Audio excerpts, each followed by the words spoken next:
Crypto currencies में deal करने वालों के लिए एक बड़ी खबर आई है और वो ये कि इंडिया में सुप्रीम कोर्ट ने इनकी ट्रेडिंग पर लगे बैन को हटा दिया है। रिजर्व बैंक ऑफ इंडिया ने 6 अप्रैल 2018 को क्रिप्टो करेंसीज की ट्रेडिंग पर एक वर्चुअल बैन लगाया था और किसी भी एंटिटी या लोगों को क्रिप्टो करेंसीज में डील करने से रोक दिया था। पर अब जब ये बैन हट गया है तो जो लोग क्रिप्टोज में इन्वेस्ट करना चाहते हैं उनके लिए रास्ता साफ हो गया है। साथ ही जिन लोगों ने बिटकॉइंस, रिपल, लाइटकॉइन या दूसरी वर्चुअल करेंसीज में इन्वेस्ट किया हुआ था उनके लिए भी एक अच्छी खबर आई है। इसीलिए इस वीडियो में बात करेंगे क्रिप्टो करेंसीज की, स्पेशली बिटकॉइन की, और जानेंगे कि ये क्या होते हैं।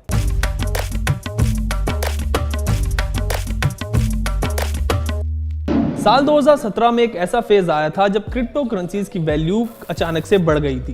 अगर स्पेसिफिकली बिटकॉइन की बात करें तो जिसकी वैल्यू 2013 में सिर्फ $13 थी, वो 2017 में करीब $20,000 तक जा पहुंचा। उस वक्त लोगों ने बिटकॉइन में काफी इन्वेस्ट किया था और उससे मोटी कमाई भी की थी। हालांकि इस अपसर्ज के बाद बिटकॉइन की वैल्यू फिर से घटी और अब एक बार फिर से जो बिटकॉइन की आज वैल्यू है वो करीब $8,700 यानी $6,40,000 है। पर ये बिटकॉइन आखिर होता क्या है और ये कैसे काम करता है? बिटकॉइन को आप छू नहीं सकते क्योंकि एक फिजिकल करेंसी नहीं है बल्कि एक वर्चुअल करेंसी है। जो आप फोटोज में गोल्डन कॉइन्स देखते हैं वो सिर्फ रिप्रेजेंटेशनल पर्पस के लिए होते हैं। बिटकॉइंस को सतोशी नाकामोटो नाम के एक शख्स ने 2008 में इन्वेंट किया था। हालांकि सतोशी नाकामोटो के बारे में कुछ वेरीफाइड इंफॉर्मेशन अब तक अवेलेबल नहीं है। बिटकॉइन एक डिसेंट्रलाइज्ड डिजिटल करेंसी है जो बिना किसी मीडिएटर के ऑपरेट करती है। डिसेंट्रलाइज्ड करेंसी होने का मतलब यह है कि इसका कोई ओनर नहीं होता और ना ही कोई एजेंसी इसको कंट्रोल करती है।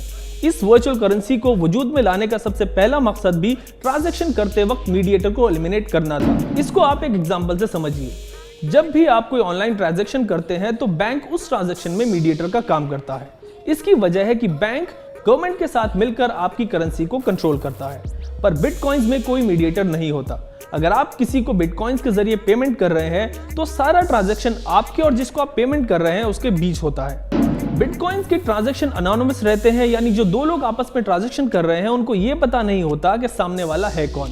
बस एक बिटकॉइन एड्रेस जनरेट होता है और उस एड्रेस से दूसरे बिटकॉइन एड्रेस पर बिटकॉइंस ट्रांसफर हो जाते हैं। अब बात करते हैं कि बिटकॉइन खरीदे और बेचे कैसे जाते हैं। तो इसके लिए काफी सारी एप्स और वेबसाइट्स अवेलेबल हैं जो आपको बिटकॉइन वॉलेट फैसिलिटी अवेलेबल कराती हैं। इन ऐप से आप अपना बैंक अकाउंट लिंक करके बिटकॉइन खरीद और बेच भी सकते हैं। इस वक्त एक बिटकॉइन की कीमत $6,40,000 है और अगर आप पूरा बिटकॉइन नहीं खरीदना चाहते तो आप इसको फ्रैक्शन में यानी कि पार्ट्स में भी खरीद सकते हैं। आप बिटकॉइन का 10 करोड़वा हिस्सा, जिसको एक सतोशी कहते हैं, उसको भी खरीद सकते हैं। चलिए अब आपको बताते हैं कि बिटकॉइंस आते कहां से हैं और इनको बनाता कौन है। पर इसके लिए हमें सबसे पहले ब्लॉकचेन टेक्नोलॉजी को समझना होगा। बिटकॉइंस में ब्लॉकचेन टेक्नोलॉजी का इस्तेमाल होता है। ब्लॉकचेन को आप पब्लिक लेजर भी कह सकते हैं। यहाँ पर हर बिटकॉइन ट्रांजैक्शन का रिकॉर्ड रहता है। जैसे बैंक्स अपने सारे ट्रांजैक्शन का हिसाब रखने के लिए अपने पास एक सिस्टम रखते हैं, लेजर रखते हैं, वैसे ही बिटकॉइन के जितने भी ट्रांजैक्शन होते हैं उनका रिकॉर्ड ब्लॉकचेन में होता है। जहां बैंक्स के लेजर आप और हम एक्सेस नहीं कर सकते, बिटकॉइंस की ब्लॉकचेन सबके लिए एक्सेसिबल है। यहां पर जाकर आप अब तक हुए हर बिटकॉइन ट्रांजैक्शन को देख सकते हैं। अगर आप ब्लॉकचेन में जाएंगे तो वहां पर आपको बिटकॉइन का पहला ट्रांजैक्शन भी दिख जाएगा, जिसमें एक एड्रेस ने दूसरे एड्रेस को साल 2010 में एक पिज्जा के लिए 10,000 बिटकॉइन दिए थे। बिटकॉइन के जितने भी ट्रांजैक्शन होते हैं उसकी एंट्री यानी रिकॉर्ड करने का काम माइनर्स करते हैं। माइनर्स आप और हम में से ही कुछ लोग होते हैं जिनका काम ब्लॉकचेन को मेंटेन करना होता है। माइनर्स बिटकॉइन के हर ट्रांजैक्शन को ब्लॉकचेन में रिकॉर्ड करते हैं और अपनी इस सर्विस के बदले इनको रिवॉर्ड में कुछ बिटकॉइंस मिलते हैं। ये वो बिटकॉइंस होते हैं जो नए होते हैं और सिस्टम में पहली बार जनरेट हुए होते हैं। नए बिटकॉइंस मार्केट में आने का सिर्फ यही एक तरीका है। बिटकॉइंस माइनिंग के लिए स्पेशलाइज्ड हार्डवेयर यूज होते हैं। जैसे आप अपने डॉक्यूमेंट्स को हार्ड ड्राइव में रखते हैं वैसे ही बिटकॉइन ट्रांजैक्शन को ब्लॉक में रखा जाता है। जब एक ब्लॉक भर जाता है तो नए ट्रांजैक्शन को दूसरे ब्लॉक में रखा जाता है।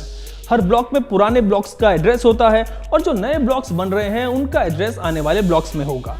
इस प्रोसेस की वजह से ब्लॉक्स की एक चेन बन जाती है और इसीलिए इसको ब्लॉकचेन कहते हैं। अब तक जितने भी बिटकॉइंस मार्केट में आए हैं उन सब की हिस्ट्री पब्लिक लेजर यानी ब्लॉकचेन में होती है। बिटकॉइंस एक हाई रिस्क एसेट है और इनकी वैल्यू काफी ज्यादा फ्लक्चुएट होती रहती है। 2017 में सिर्फ 35 दिन के अंदर बिटकॉइंस की कीमत लगभग 4 गुना बढ़ गई थी, लेकिन अगले ही 7 हफ्तों में करीब 70% तक गिर भी गई।